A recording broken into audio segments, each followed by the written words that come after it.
सभी सनातन धर्म प्रेमियों को मेरा सादर नमस्कार है। आइए आप सभी का स्वागत है और आज हम सब सुनते हैं सोमवती अमावस्या की पौराणिक एवं प्रचलित कथा। कथा इस प्रकार है। एक ग्रामीण गरीब ब्राह्मण परिवार था। उस परिवार में पति पत्नी के अलावा एक पुत्री भी थी। वह पुत्री धीरे धीरे बड़ी होने लगी। उस पुत्री में समय और बढ़ती उम्र के साथ सभी स्त्रियोचित गुणों का विकास हो रहा था। वह लड़की सुंदर, संस्कारवान एवं गुणवान थी, किंतु गरीब होने के कारण उसका विवाह नहीं हो पा रहा था।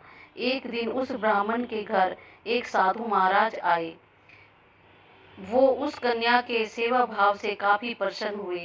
कन्या को लंबी आयु का आशीर्वाद देते हुए साधु ने कहा, इस कन्या की हथेली में विवाह योग्य रेखा नहीं है।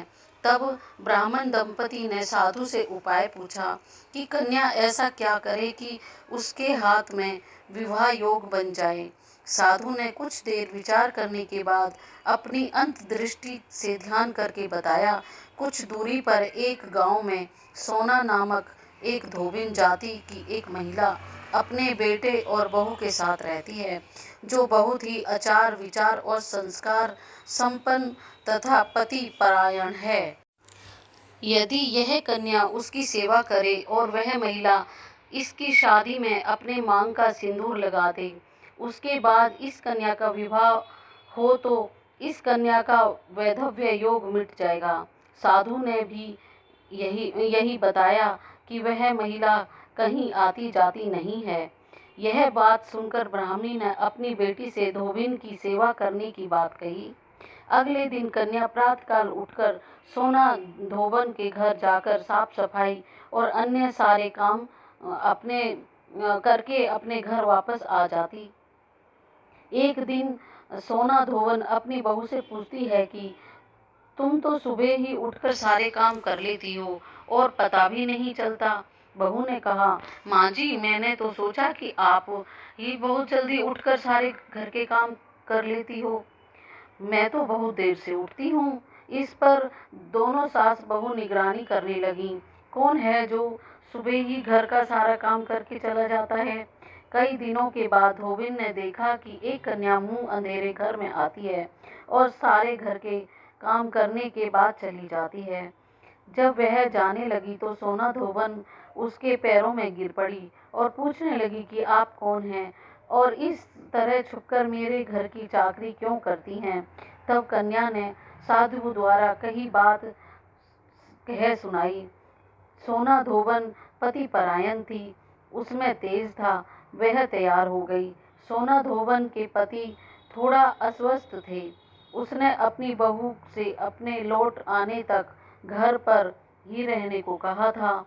सोना धोबन ने जैसे ही अपने मांग का सिंदूर उस कन्या की मांग में लगाया, उसका पति मर गया। उसे इस बात का पता चल गया। वह घर से निराजल ही चली गई, यह सोचकर कि रास्ते में कहीं पीपल का पेड़ मिलेगा तो उसे भौंरी देकर उसकी परिक्रमा करके ही जल ग्रहण करूंगी। उस दिन सोमवती अमावस्या थी। ब्राह्मण के घर मिले हुए पकवान की जगह उसने ईंट के टुकड़ों को 108 बार भौंरी देकर 108 बार पीपल के पेड़ की परिक्रमा की और उसके बाद जल ग्रहण किया। ऐसा करते ही उसके पति के मुर्दा शरीर में वापस जान आ गई। धोबन का पति वापस जीवित हो उठा। इसलिए सोमवती अमावस्या के दिन ही शुरू करके जो व्यक्ति हर अमावस्या के दिन भौंरी देता है, उसके सुख और सौभाग्य में वृद्धि होती है। पीपल के पेड़ में सभी देवों का वास है। अतः जो व्यक्ति अमावस्या को न कर सके तो वह सोमवार को पड़ने वाली अमावस्या के दिन 108 वस्तुओं की भौंरी देकर सोना धोबन और गौरी गणेश का पूजन करता है, उसे अखंड सौभाग्य की प्राप्ति होती है। ऐसी प्रचलित परंपरा है कि पहली सोमवती अमावस्या के दिन धान, पान, हल्दी, सिंदूर और सुपारी की भौंरी भी दी जाती है। उसके बाद ही सोमवती अमावस्या को अपने सामर्थ्य के हिसाब से फल, मिठाई, सुहाग सामग्री, खाने की सामग्री इत्यादि की भावरी दी जाती है और फिर भावरी पर चढ़ाया गया सामान किसी सुपात्र ब्राह्मण, ननद या भांजे को दिया जाता है। बोल सोमवती अमावस की जय। यही थी सोमवती अमावस्या की कहानी।